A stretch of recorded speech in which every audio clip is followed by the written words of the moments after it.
रामायण की असली कहानी क्या है? संक्षिप्त में प्रस्तुति। भगवान राम का जन्म। प्राचीन काल में सरयू नदी के तट पर कौशल नामक राज्य था। इस वैभवशाली साम्राज्य की राजधानी अयोध्या थी और इसके दयालु शासक राजा दशरथ थे। राजा दशरथ की 3 रानियां थीं, जिनके नाम कौशल्या, कैकेयी और सुमित्रा थे। हालांकि अपनी 3 शादियों के बावजूद राजा लंबे समय तक उत्तराधिकारी की कमी से परेशान थे। उत्तराधिकारी के अभाव से व्यथित राजा दशरथ ने पूज्य ऋषि वशिष्ठ से सलाह मांगी। ऋषि के मार्गदर्शन में राजा ने एक यज्ञ अनुष्ठान आयोजित किया, जिसे कामेष्टि यज्ञ के नाम से जाना जाता है। यह पवित्र अनुष्ठान सफल हुआ और उनकी प्रत्येक रानियों को एक पुत्र का आशीर्वाद मिला। रानी कौशल्या ने राम को, रानी कैकेयी ने भरत को और रानी सुमित्रा ने जुड़वा बच्चों लक्ष्मण और शत्रुघ्न को जन्म दिया। चारों राजकुमार बड़े होकर गुणवान और विद्वान व्यक्ति बने, जो शास्त्रों और युद्ध कला दोनों में पारंगत थे। जब राम 16 वर्ष के थे, तब ऋषि विश्वामित्र एक अनुरोध लेकर राजा दशरथ के पास पहुंचे। ऋषि ने अपने यज्ञ में बाधा डालने वाले राक्षसों को हराने के लिए राम और लक्ष्मण की सहायता मांगी।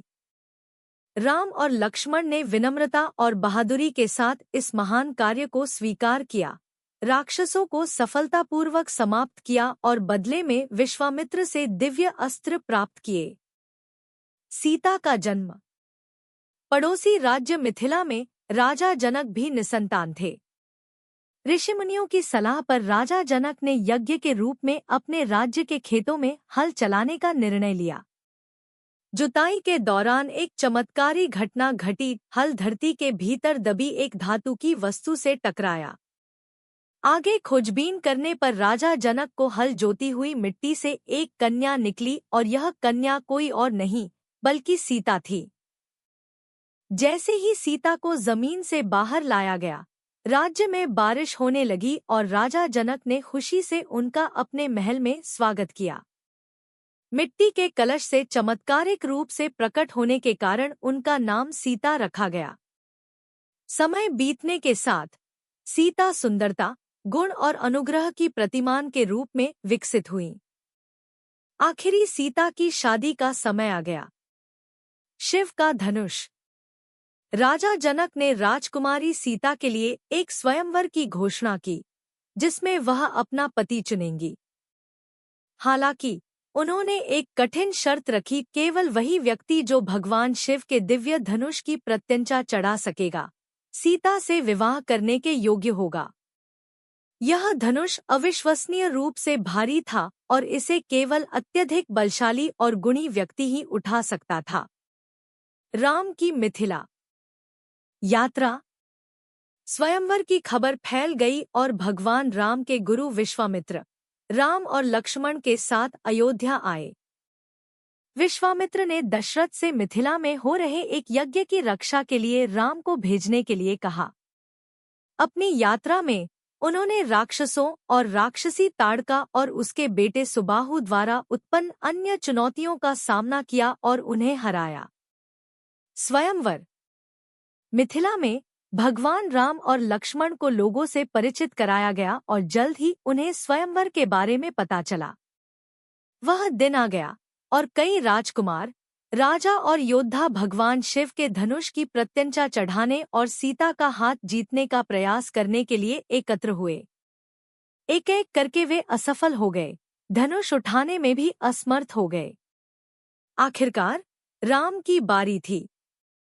उन्होंने न केवल सहजता से धनुष उठाया बल्कि भविष्यवाणी को पूरा करते हुए उसे तोड़ भी दिया। राम और सीता का मिलन। जैसे ही राम ने धनुष पर प्रत्यंचा चढ़ाई, प्रसन्न सीता ने उन्हें माला पहनाई और उन्हें अपना पति चुना। इस घोषणा का बड़े जश्न के साथ स्वागत किया गया, लेकिन इससे लंका के राक्षस राजा रावण सहित कुछ अन्य विरोधियों में ईर्ष्या भी पैदा हो गई। विवाह और अयोध्या वापसी।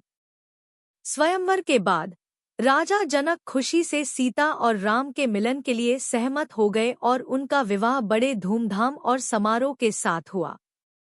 उसी शुभ अवसर पर लक्ष्मण ने उर्मिला से विवाह किया, भरत ने मांडवी से विवाह किया और शत्रुघ्न ने श्रुतकीर्ति से विवाह किया, जिससे सभी राजकुमारों में खुशी और मिलन हुआ। सभी नवविवाहित जोड़े का अयोध्या लौटने पर भव्य स्वागत किया गया। हालांकि उनकी खुशी अल्पकालिक थी। कैकेयी की प्रतिज्ञा। जब राम को राजा बनाने की तैयारी चल रही थी, तो उनकी सौतेली मां कैकेयी के मन में एक साजिश रची गई। इस साजिश की साजिश चालाक नौकरानी मंथरा ने रची थी। बहुत समय पहले रानी कैकेयी ने राजा दशरथ की जान बचाई थी और कृतज्ञता में राजा ने उन्हें अपने विवेक से दावा करने के लिए 2 वरदान दिए थे। इन वरदानों का फायदा उठाते हुए कैकेयी ने मांग की कि उनके पुत्र भरत को अयोध्या का राजा बनाया जाए, जबकि राम को 14 साल के लिए वनवास भेजा जाए। हमेशा आज्ञाकारी पुत्र रहे राम ने अपनी सौतेली मां की इच्छाओं को दैवीय आदेश के रूप में स्वीकार किया और माता सीता और वफादार भाई लक्ष्मण के साथ राज्य छोड़ दिया। राम के वियोग का अपार दुख राजा दशरथ के लिए असहनीय साबित हुआ और वे दुख के बोझ तले दब गए और कुछ ही समय बाद उनका निधन हो गया।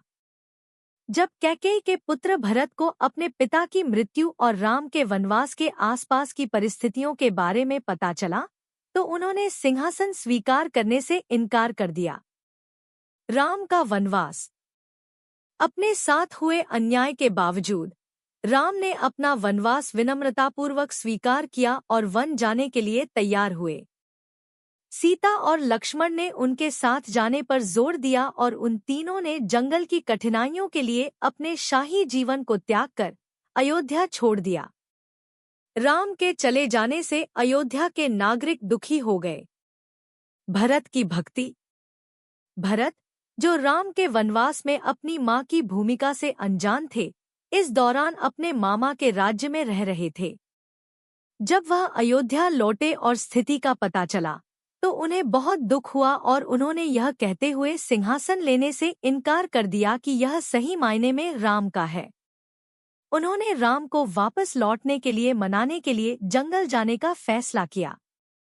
भरत ने राम की पादुकाएं लीं और उन्हें अपने भाई के शासन के प्रतीक के रूप में सिंहासन पर रख दिया और राम की वापसी की प्रतीक्षा करते हुए एक शासक के रूप में राज्य पर शासन किया।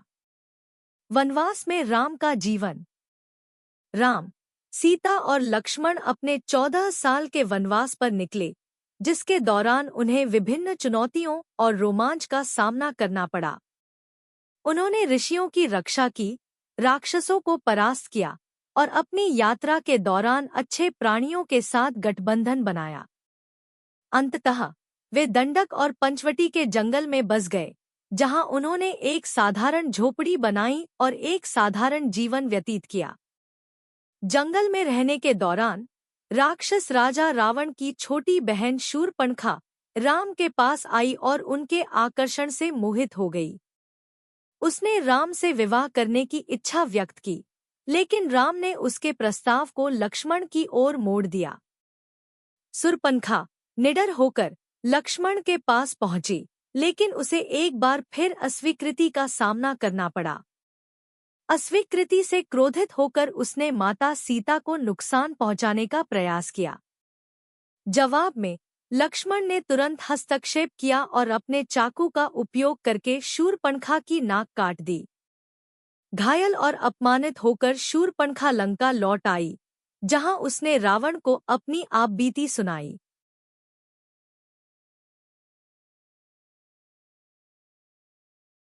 रावण द्वारा सीता का अपहरण। रामायण में निर्णायक मोड़ तब आया जब राक्षस राजा रावण ने सीता की सुंदरता की लालसा से प्रेरित होकर, या यूं कहें कि शूरपणखा की आपबीती सुनकर, सीता का अपहरण करने की कुटिल योजना बनाई। उसने राम और लक्ष्मण को उनके आश्रम से दूर ले जाने के लिए अपने राक्षस सहयोगी मारीच को सोने के हिरण के रूप में भेजा।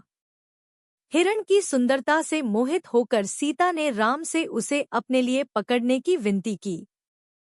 राम ने सीता को लक्ष्मण के संरक्षण में छोड़ दिया और हिरण का पीछा किया। जैसे ही उसने मायावी हिरण पर तीर चलाया, मारीच ने राम की आवाज में नकल करते हुए मदद की गुहार लगाई और रावण के लिए सीता का अपहरण करने का अवसर पैदा कर दिया।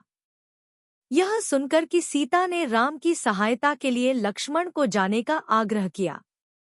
लक्ष्मण सीता की सुरक्षा के लिए अत्यधिक चिंतित थे। उन्होंने उनकी सुरक्षा सुनिश्चित करते हुए उनकी कुटिया के चारों ओर एक सुरक्षात्मक सीमा खींची, जिसे लक्ष्मण रेखा के रूप में जाना जाता है। फिर वह राम की खोज में वन में निकल पड़े। रावण हमेशा की तरह चालाक साधु के भेष में भिक्षा मांगने कुटिया में पहुंचा। जब उन्होंने लक्ष्मण रेखा पार की तो उनके पैर सुरक्षात्मक रेखा से झुलस गए। रावण सीता को भोजन देने के लिए सीमा से बाहर जाने के लिए धोखा देने के लिए आगे बढ़ा, और जैसे ही उसने ऐसा किया, उसने तेजी से उसका अपहरण कर लिया और अपने दिव्य उड़ने वाले रथ पुष्पक विमान में उड़ गया। राम की सीता की खोज। राम और लक्ष्मण वापस लौटे तो सीता को लापता पाया और उन्हें एहसास हुआ कि वे एक धूर्त चाल का शिकार हो गए हैं। उसे खोजने के लिए बेताब उनका सामना घायल जटायु से हुआ, जो एक महान पक्षी था जिसने सीता को बचाने के प्रयास में रावण से बहादुरी से लड़ाई की थी। जटायु ने उन्हें रावण द्वारा सीता के अपहरण की सूचना दी और उनकी मृत्यु हो गई। उनके अंतिम शब्द राम के नाम से गूंज रहे थे। राम और हनुमान की पहली मुलाकात। राजा सुग्रीव की वानर सेना के शक्तिशाली मंत्री हनुमान का पहली बार ऋषिमुख पर्वत पर भगवान राम से सामना हुआ, जहां सुग्रीव और उनके साथी रहते थे। सुग्रीव के भाई बाली ने न केवल उसका राज्य हड़प लिया था बल्कि उसकी पत्नी को भी बंदी बना लिया था। जब सुग्रीव राम से मिले तो उनके बीच गहरी मित्रता हो गई। रावण द्वारा पुष्पक विमान से माता सीता के अपहरण के समय सीता ने संकेत स्वरूप अपने आभूषण गिरा दिए थे। ये आभूषण सुग्रीव की सेना के कुछ बंदरों को मिले और उन्होंने भगवान राम को भेंट कर दिए। इन चिन्हों को देखकर राम और लक्ष्मण दोनों की आंखों में आंसू आ गए। राम द्वारा बाली को परास्त करने के बाद सुग्रीव को किष्किंधा के राजा के रूप में बहाल किया गया था। अपने वादे के अनुसार सुग्रीव ने राम के प्रति अपनी मित्रता और अपनी वानर सेना की वफादारी की प्रतिज्ञा की और सीता को रावण के चंगुल से बचाने के लिए अपना जीवन समर्पित करने की कसम खाई। हनुमान की लंका यात्रा। जामवंत ने हनुमान की असाधारण क्षमताओं की प्रशंसा करते हुए उन्हें उनके ज्ञान, बंदरों पर उनके आधिपत्य और पवन देवता के पुत्र के रूप में उनके वंश की याद दिलाई। यह वचन सुनकर हनुमान का हृदय गर्व से फूल गया। उन्होंने माता सीता का पता लगाने के लिए आगे बढ़ते समय समुद्र तट पर लोगों को जड़ों और कंधों से अपना गुजारा करने का निर्देश दिया। इन शब्दों के साथ हनुमान समुद्र पार कर लंका की ओर चल दिए। अपने रास्ते में उनका सामना मैनाक पर्वत से हुआ, जिससे उन्हें राहत मिली, लेकिन हनुमान ने यह कहते हुए मना कर दिया कि वह भगवान राम के मिशन को पूरा करने के बाद ही आराम करेंगे। देवताओं ने हनुमान की परीक्षा लेने के लिए नागों की माता सुरसा को भेजा। सुरसा ने हनुमान को निगलने का प्रयास किया, लेकिन सुरसा ने चतुराई से उसे चकमा दे दिया, उसके मुंह में प्रवेश किया और तेजी से बाहर निकलकर अपनी यात्रा जारी रखी। हनुमान की लंका यात्रा रामायण का एक महाकाव्य अध्याय है, जो परीक्षणों और विजय से भरी हुई है, जो उन्हें सीता का पता लगाने और उसे बंदी रावण से बचाने के अंतिम लक्ष्य के करीब ले जाती है। लंका के तट पर पहुंचने के बाद हनुमान एक पर्वत पर चढ़ गए जहां से वे लंका का साम्राज्य देख सकते थे। पूरा शहर सोने से बना हुआ प्रतीत होता था, जिसके सबसे आगे एक भव्य प्रवेश द्वार था। हनुमान ने एक छोटा रूप धारण करने का फैसला किया, एक मच्छर की आड़ लेकर, और शहर के द्वारों से होकर निकले। लंकिनी नामक राक्षसी इन द्वारों की संरक्षक थी। जब उसने हनुमान को रोकने का प्रयास किया तो उसने एक जोरदार झटका दिया जिससे वह डर के मारे जमीन पर गिर पड़ी। हनुमान की दिव्य प्रकृति को महसूस करते हुए लंकिनी ने उनके सामने झुककर उनसे लंका में प्रवेश की अनुमति मांगी। एक बार शहर के अंदर हनुमान ने महल के मैदान को छान मारा, लेकिन माता सीता का पता नहीं लगा सके। जैसे ही उसने अपनी खोज जारी रखी, उसे एक महल मिला जिसमें तुलसी के पौधे वाला एक छोटा सा मंदिर था। इस दृश्य ने हनुमान को आश्चर्यचकित कर दिया और उन्हें यह जानने की इच्छा हुई कि आखिर ऐसा कौन है जो इन असुरों, राक्षसों के बीच श्री राम का भक्त है। तब हनुमान ने ब्राह्मण का भेष धारण किया और पुकारा। रावण का भाई विभीषण महल से निकला। हनुमान को देखकर विभीषण ने उनका हार्दिक स्वागत किया और पूछा कि क्या वह वास्तव में भगवान राम के भक्त हैं। हनुमान ने अपना असली रूप प्रकट किया और विभीषण के साथ भगवान राम की कहानी साझा की। दिव्य संदेश से अभिभूत होकर विभीषण ने भगवान राम से मुलाकात की व्यवस्था करने में हनुमान से सहायता का अनुरोध किया। सुंदरकांड, हनुमान की अशोक वाटिका में सीता से मुलाकात। विभीषण ने हनुमान को बताया कि रावण ने माता सीता को अशोक वाटिका में कैद कर रखा है। यह महत्वपूर्ण जानकारी प्राप्त होने पर हनुमान ने एक छोटा रूप धारण किया और अशोक वाटिका के पास पहुंचे। वहां पहुंचने के बाद उन्होंने देखा कि रावण अपने दसियों के साथ उसी समय अशोक वाटिका में पहुंचा और विभिन्न युक्तियों का उपयोग करके सीता का ध्यान आकर्षित करने लगा, परंतु उसके प्रयासों के बावजूद सीता भगवान राम के प्रति अपनी भक्ति में दृढ़ रहीं और राक्षस राजा की ओर देखने से इनकार कर दिया। निराश होकर रावण ने अपने राक्षसों को सीता को डराने का आदेश दिया। हालांकि त्रिजटा नामक राक्षसी ने हस्तक्षेप किया, जिससे सीता की सुरक्षा सुनिश्चित हुई और अन्य राक्षसी शांत हुईं। इसी बीच हनुमान ने भगवान राम के नाम की अंगूठी सीता के सामने रख दी। इस अंगूठी को देखकर सीता खुशी से झूम उठी और खुशी के आंसू छलक पड़े।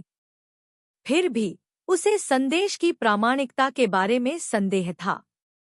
सीता माता ने पुकारा कि किसने ये अंगूठी मेरे तक पहुंचाई? तब हनुमान ने बड़ा रूप धारण करके स्वयं को प्रकट किया।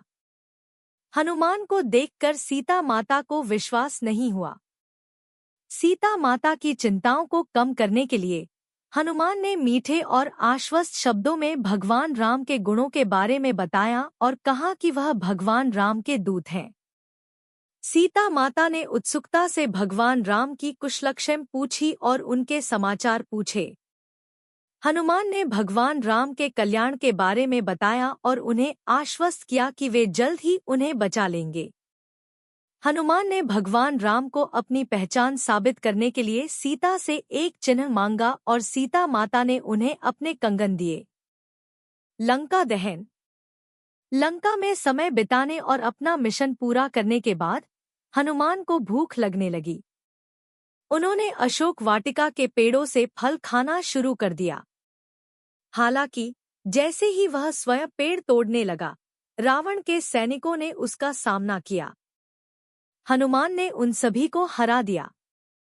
अशोक वाटिका में उपद्रव की जानकारी मिलने पर रावण ने अपने पुत्र अक्षय कुमार को हनुमान का सामना करने के लिए भेजा। हनुमान ने तेजी से अक्षय कुमार को हरा दिया। जब रावण को अपने पुत्र की मृत्यु का समाचार मिला तो वह क्रोध से आग बबूला हो गया। तब रावण ने अपने बड़े पुत्र मेघनाद को हनुमान के विरुद्ध युद्ध में भेजा। हनुमान और मेघनाद के बीच भयंकर युद्ध हुआ, जिसने अंततः ब्रह्मास्त्र छोड़ा। इस दिव्य अस्त्र की शक्ति का सम्मान करते हुए हनुमान ने स्वयं को इससे बंधने दिया। पकड़कर रावण की सभा में लाए गए, हनुमान निडर और उद्दंड बने रहे। रावण ने हनुमान से उनके कार्यों के बारे में पूछताछ की और हनुमान ने अपने मिशन और लंका में उनकी उपस्थिति के कारण उत्पन्न परिस्थितियों के बारे में बताया। रावण ने हनुमान को फांसी देने का आदेश दिया, लेकिन विभीषण ने हस्तक्षेप किया और सजा का एक वैकल्पिक रूप सुझाया।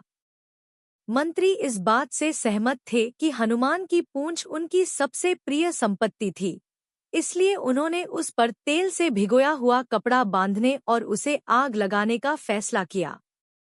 हालांकि जब कपड़ा जल गया तो हनुमान ने इसे शक्ति के स्रोत के रूप में इस्तेमाल किया और एक छत से दूसरी छत तक छलांग लगा दी और अपनी जलती हुई पूंछ से लंका को आग के हवाले कर दिया। अंततः उसने समुद्र में लगी आग को बुझा दिया। लंका को जलाने का हनुमान का साहसी कार्य भगवान राम के प्रति उनकी अटूट भक्ति और उनके मिशन को पूरा करने के दृढ़ संकल्प का प्रतीक था। इसके साथ वह भगवान राम के पास लौट आए और उन्हें सीता और लंका के भाग्य के बारे में महत्वपूर्ण जानकारी प्रदान की। प्रभु राम सेतु बंध पुल का निर्माण। विशाल समुद्र को पार करने की कठिन चुनौती के साथ भगवान राम और वानर सेना को एक महत्वपूर्ण बाधा का सामना करना पड़ा। भगवान राम ने समुद्र से अनुरोध किया कि उसे जाने की वे रास्ता दें, जिससे उनकी सेना को समुद्र पार जा सके।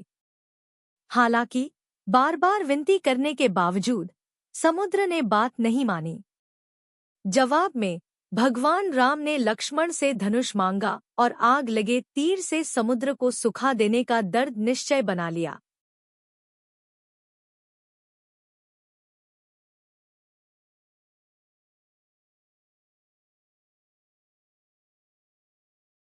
डर के मारे समुद्र देव प्रकट हुए और दया की भीख मांगी। उन्होंने समझाया कि भगवान राम का बाण उनके भीतर रहने वाले सभी जलीय जीवों को नष्ट कर देगा। भगवान राम ने पूछा कि उनकी सेना सुरक्षित रूप से समुद्र कैसे पार कर सकती है। समुद्र देव ने उत्तर दिया, हे रघुनंदन राम, आपकी सेना में 2 बंदर नल और नील अपने स्पर्श मात्र से बड़ी वस्तुओं को पानी में तैराने की शक्ति रखते हैं। यह ज्ञान देकर समुद्र देव चले गए। समुद्र देव की सलाह के बाद नल और नीला ने पत्थरों पर भगवान राम का नाम अंकित किया और उन्हें समुद्र में फेंक दिया, जिससे पत्थर तैरने लगे। उन्होंने एक एक करके यह प्रक्रिया जारी रखी जब तक कि एक पुल नहीं बन गया, जिससे भगवान राम की सेना समुद्र पार करने में सक्षम हो गई। लंका कांड। लंका के तट पर पहुंचने के बाद भगवान राम और उनकी सेना ने वहां डेरा डाला। जब रावण की पत्नी मंदोदरी को यह पता चला तो वह चिंतित हो गई और उसने रावण को टकराव से रोकने का प्रयास किया, लेकिन कोई फायदा नहीं हुआ। रावण के भाई विभीषण ने भी रावण से सीता को भगवान राम को लौटाने के लिए विनती की, लेकिन रावण के क्रोध के कारण उसने विभीषण को लात मारकर सीढ़ियों से नीचे गिरा दिया। विभीषण ने अपने भाई के अत्याचार पर धर्म को चुनते हुए लंका छोड़ दी और भगवान राम की शरण ली। भगवान राम ने विभीषण को सम्मानपूर्ण स्थान देकर अपने में शामिल कर लिया। भगवान राम ने आखिरी बार सीता की रिहाई के लिए बातचीत करने के लिए बाली के पुत्र अंगद को भेजा, लेकिन रावण जिद्दी बना रहा। भगवान राम की सेना और रावण की सेना के बीच युद्ध शुरू हुआ, जिसमें कई वीरतापूर्ण टकराव हुए।